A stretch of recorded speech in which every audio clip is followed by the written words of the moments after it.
Նիկոլ Փաշինյանը Փարիզում հանդիպել է Էմանուել Մակրոնին։ Այցի պաշտոնական առիթը միջուկային էներգիայի երկրորդ գագաթաժողովի մասնակցությունն է։ Սակայն էներգետիկ օրակարգից զատ կողմերը անդրադարձել են տարածաշրջանային անվտանգության խնդիրներին։ Առաջնորդները քննարկել են քաղաքական երկխոսության խորացման և տնտեսական համատեղ ծրագրերի հեռանկարները։ Առանձնակի ուշադրություն է դարձվել նաև Հայաստան-Եվրոպական միություն գործընկերության ընդլայնմանը։ Կողմերը վերստին կարևորել են տարածաշրջանում կայունության հասնելու հետևողական ջանքերը։ Գագաթաժողովի շրջանակում Փաշինյանը շփումներ է ունեցել նաև եվրոպական այլ առաջնորդների հետ։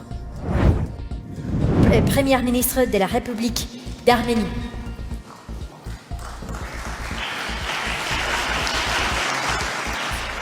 Փարիզում ընթացող միջուկային էներգիայի երկրորդ գագաթաժողովի շրջանակներում Հայաստանի վարչապետ Նիկոլ Փաշինյանը հանդես է եկել ելույթով, վերահաստատելով Հայաստանի հանձնառությունը միջուկային էներգետիկայի զարգացմանը։ Փաշինյանը ներկաներին հայտնել է, որ Հայաստանի կառավարության որոշմամբ հայկական ատոմային էլեկտրակայանի շահգործման ժամկետը երկարաձգվելու է մինչև 2036 թվականը, ինչը հուսալի հիմք կստեղծի նոր էներգաբլոկի հանձնման համար։ Փաշինյանը իր ելույթում հատուկ ընդգծել է, որ Հայաստանը որոշել է դիտարկել փոքր մոդուլային ռեակտորների տեխնոլոգիաների ներդրման հնարավորությունը եւ ներկայումս ուսումնասիրում է միջազգային գործընկերների առաջարկները։ Նրա խոսքով ընտրության հարցում առաջնային են լինելու հուսալիությունը, կայունությունը եւ միջուկային անվտանգության բարձրագույն չափանիշները։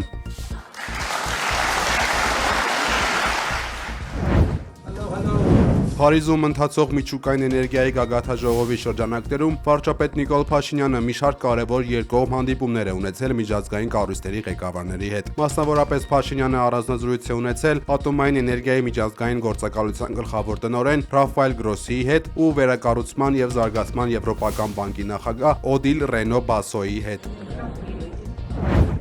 Հայաստանի արտաքին հետախուզության ծառայությունը հայտարարություն է տարածել այլ երկրում Հայաստանի քաղաքացիների նկատմամբ գործադրվող ճնշումների եւ սպասվող ընտրական գործընթացներին միջամտության վերաբերյալ։ Ըստ հետախուզական տվյալների, այլ երկրների հատուկ ծառայությունների անունից հանդես եկող անձինք ստիպում են մեր հայրենակիցներին ֆինանսավորել կամ այլ կերպ աջակցել Հայաստանի առաջիկա խորհրդարանական ընտրություններին մասնակցող որոշ քաղաքական ուժերի։ Արտաքին հետախուզության ծառայության հայտարարությունից հետո ներքին գործերի նախարարությունը հաղորդում է ներկայացրել քննչական կոմիտե։ Ըստ ոստիկանության տարածած հաղորդագրության ԱՀԾ-ի տրամադրած տեղեկությունների հիման վրա բարձվել են առերևույթ հանցանքի հատկանիշներ, նյութական կամ այլ կախվածություն օգտագործելով ընտրությանը մասնակցելուն հարկադրելու վերաբերյալ։ Թեև իրավապահ մարմինները հստակ մանրամասներ չեն հայտնում կոնկրետ անձանց կամ թիրախավորված քաղաքական ուժերի վերաբերյալ, սակայն շեշտում են, որ ընտրական գործընթացների նկատմամբ ցանկացած ապօրինի միջամտություն ստանալու է իրավական գնահատական։ Նախորդ գիշերը Մերձավոր Արևելքում կրկին խաղաղ չի անցել։ Իրանը հարձակման հերթական 36-րդ եւ 37-րդ ալիքներն է կիրառել։ Վերջինս ի դեպ իրանական աղբյուրների պնդմամբ ամենախոշոր գործողությունն է տարածաշրջանում հակամարտության մեկնարկից ի վեր։ Երկրի հեղափոխության պահապանների կորպուսը հայտարարել է, որ թիրախավորել է Հայֆայում գտնվող արբանյակային կապի կենտրոնը, ինչպես նաև Իսրայելի ռազմական բազաները եւ ԱՄՆ թիրախները Մերձավոր Արևելքի այլ վայրերում, այդ թվում Իրաքյան Քուրդիստանում եւ Բահրեյնում գտնվող ԱՄՆ 5-րդ նավատորմի ռազմածովային բազան։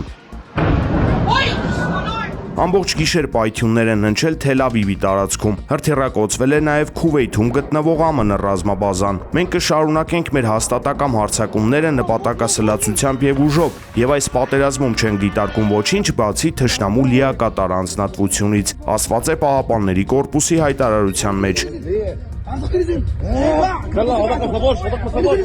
Իսրայելի զինվորականներն էլ հայտարարել են, թե հայտնաբերել են Իրանից դեպի երկիր արձակված հրթիռների բազմաթիվ համազարկեր եւ գործի են դրել հակաօդային պաշտպանության համակարգերը, միաժամանակ շարունակելով հարվածների ալիքն ընդդեմ Իրանի եւ Լիբանանի։ Հրթիռակոծվել են Թեհրանն ու մի շարք այլ քաղաքներ։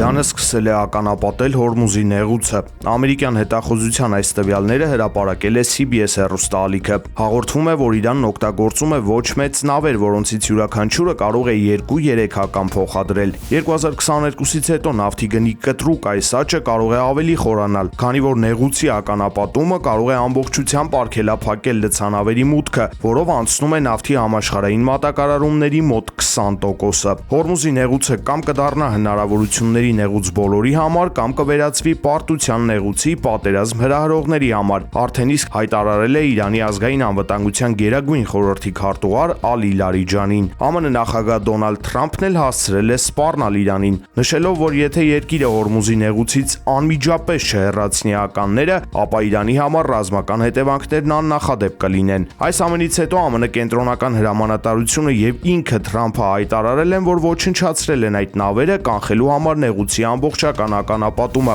Նավթի գնի աճի ֆոնին այսօր նաեւ հանդիպում են նախապատրաստում G7 երկրները։ Ֆրանսիայի նախագահությամբ անցկացվող այս հանդիպման նպատակն է զսպել նավթի գների թռիչքը։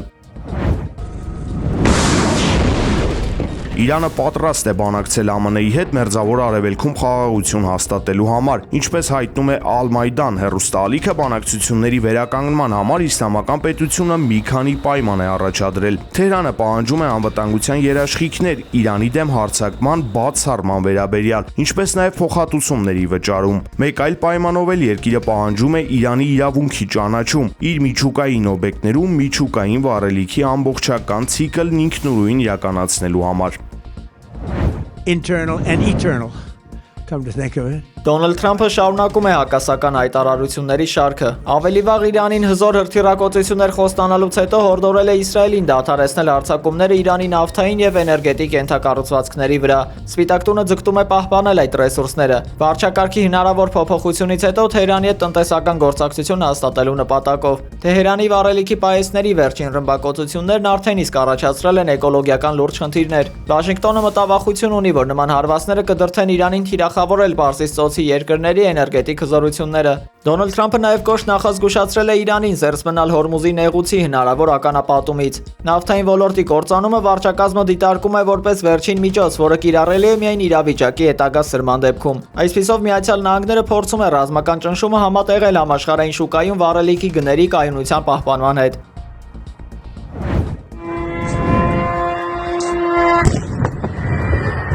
The Washington Times պարբերականը անդրադարձել է Նախիջևանի տարածքի վրա անօդաչու սարքերով կատարված հարձակմանը։ Ըստ հրապարակման Թեհրանն է դիմել նման ռազմական սադրանքի։ Նպատակը ըստ պարբերականի հայ-ադրբեջանական խաղաղության գործընթացի տապալումն է։ Հեղինակները պնդում են, որ Իրանը փորձում է արգելափակել Դոնալդ Թրամփի առաջարկած թրիփ տրանսպորտային միջանցքի ստեղծումը։ Այս նախագիծը նախատեսում է Ադրբեջանի եւ Նախիջևանի միջև կապի հաստատում, շրջանցելով Իրանի տարածքն ու լոգիստիկ հնարավորությունները։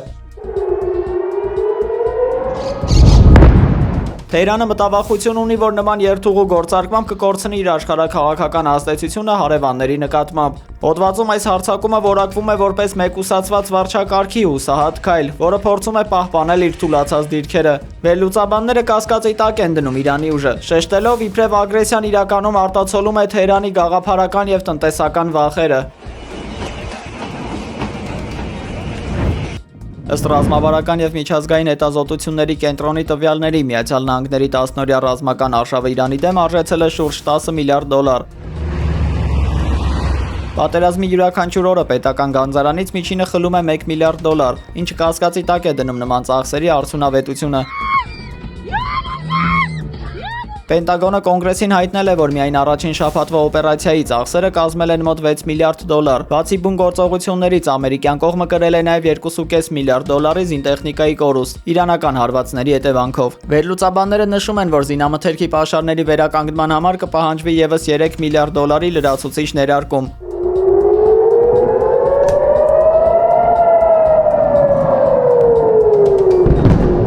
Ըստ Փեյնի հանրային քաղաքականության ինստիտուտի ծախսերի աճը հիմնականում պայմանավորված է Patriot եւ THAAD համակարգերի թանկարժեք հակահրթիռների զանգվածային կիրառմամբ։ Տարածաշրջանում ավիակիր խմբերի մշտական ներկայությունը պետական բյուջեի վրա օրական հավելյալ $15 միլիոն է արժենում։ Արդյունքում ընդամենը 10 օրվա գործողությունները կլանել են 2026 թվականի համար նախատեսված Միացյալ Նահանգների ողջ պաշտպանական բյուջեի ավելի քան 1.2%։